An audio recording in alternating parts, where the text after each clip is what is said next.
ሕይወት አንዳንዴ የማያቋርጥ አቀበት ሊሆን ይችላል።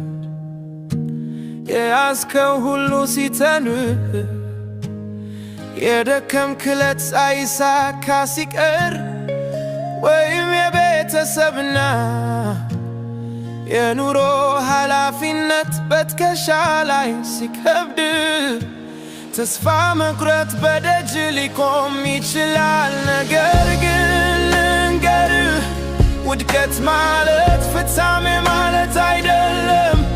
ወስብራት የጥንካሬ መጀመሪያ